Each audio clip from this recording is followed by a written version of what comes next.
Yan, passion and cultural preservation in one. Yan naman ay ipinamalas ng visual artist at litratista na si Clinton Aniversario na tubong Cordillera sa kanyang mga obra sa pamamagitan ng paggamit ng lumang kamera. Ang kanyang kwento, alamin natin dito.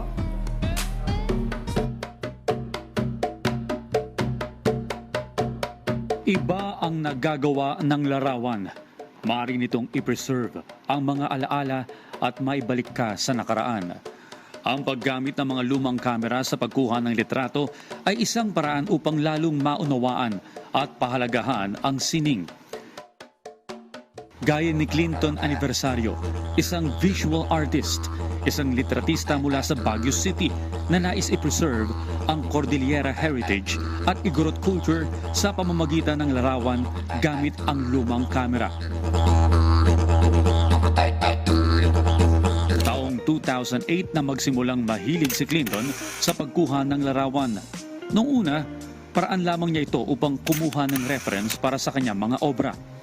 Nahilig ako, biglaan na lang kasi kailangan ko nga ng model, ng reference para sa aking arts. Kaya napasok ko yung photography. And from nag-umpisa na nag-click yung camera, parang na-inspire ako. Then sunod-sunod na, hindi ko na namamalayan. Halos photography na yung ginagawa ko.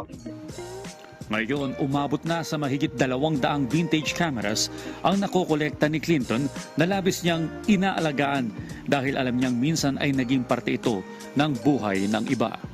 Na-imagine ko na yung mga may-ari dito siguro dati ano kaya ang buhay nila kasi halos lahat siguro ito yung ikinabubuhay nila noon sa kanilang pamilya na nafe-feel mo na nag-enjoy na sila sa larangan ng kanilang trabaho at least and at the same time na tutustusan nila yung kanilang pamilya.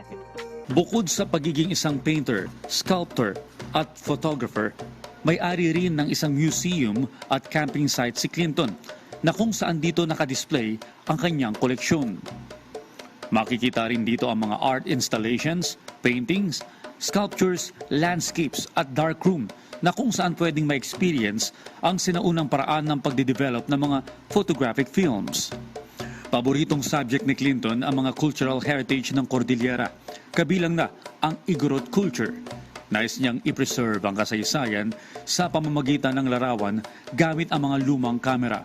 Naisip ko kasi may cultural museum kami dito. Sabi ko paano ko kaya document yung mga piyesa ko dito sa cultural museum. Sana ang pag-document ko rin yung gamit ang lumang kagamitan. Tunay na kakaibang charm at saya ang naidudulot ng mga lumang kamera kay Clinton.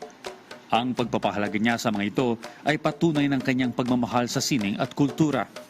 Parang dito na ako nare-relax sa aking paggawa ng artwork and sa pagpasok dito sa aking photography museum.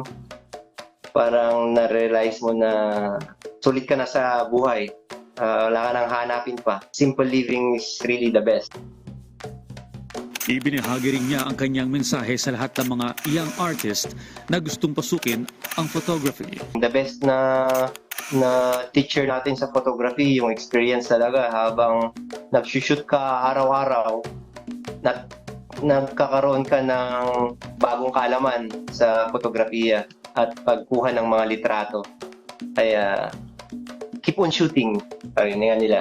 Sa bawat click ng kanyang lumang kamera, isang kwento ng Baguio at Cordillera ang nailalabas, isang alaala na hindi malilimutan.